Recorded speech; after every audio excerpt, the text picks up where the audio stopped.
DZRH, Tawag Pansin.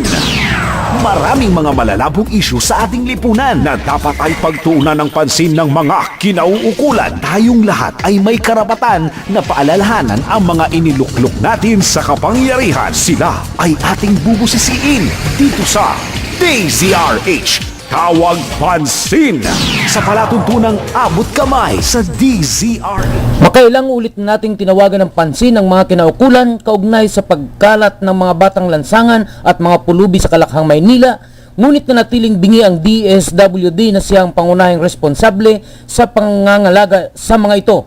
Dahil dito, muling nilibot ng tawag pansin ng abot kamay sa DZRH ang ilang bahagi ng Kalakhang, Maynila upang muling ipakita sa mga kinaukulan ang naghuhumindig na katotohanan na lalo pang dumarami ang mga palaboy at mga pulubi rito. Mula sa mga pangunahing kalsada hanggang sa mga maliliit na kalye ay makikita ang mga batang kalye na palaboy-laboy at halatang walang direksyon ng mga buhay. Sila ang mga kabataang pinababayaan na ng kanilang mga irresponsableng mga magulang, dahil kung responsable sila ay hindi nila hahayaang masayang ang kinabukasan ng kanilang mga anak. Ang lungsod ng Maynila ay tila paboritong lugar ng mga batang kalye dahil kahit saang sulok ay makikita sila, tulad ng harapan ng mga magagar at prestihiyong mga paaralan at mismong malapit sa City Hall ay hindi na pinatatawad ng mga kabataang ito. Maging ang mayamang lungsod ng Makati ay nagiging pugad na rin ng mga batang lansangan at mga pulubi. Speaking of pulubi, nangagkalat na rin ang mga pulubi sa Kalakhang, Maynila at ginawa na nilang tirahan ng mga bangketa at mga waiting shed.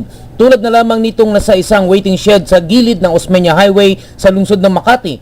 Isang pamilya nakita nating dito na naninirahan. Sa mga bangketa naman ng kahaba ng Taft Avenue sa lungsod ng Maynila ay marami na rin mga pulubi na sa araw ay laman ng lansangan at sa bangketa na nagpapalipas ng magdamag. Samantala, isang pamilya nakatawag pansin sa atin dahil madalas natin silang nadadaanan sa bangketang ito ng Arligi. Kaawa-awa ang sitwasyon ng mga kabataang ito dahil sa murang edad nila ay sa bangketang ito na sila nagpapalipas ng magdamag. Nang mapansin tayo ng kanilang ina na kinukunan natin sila ng video ay dali-dali silang ginising nito.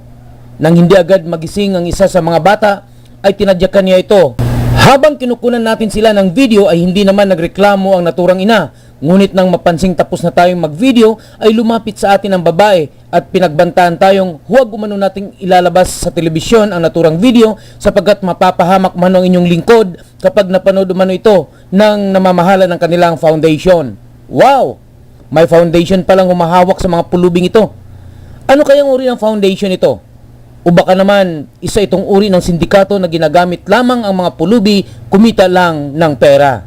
Ito po si Hermie Katig para sa Tawag Pansin ng abot kamay sa DZRH Nationwide. DZRH, Tawag Pansin.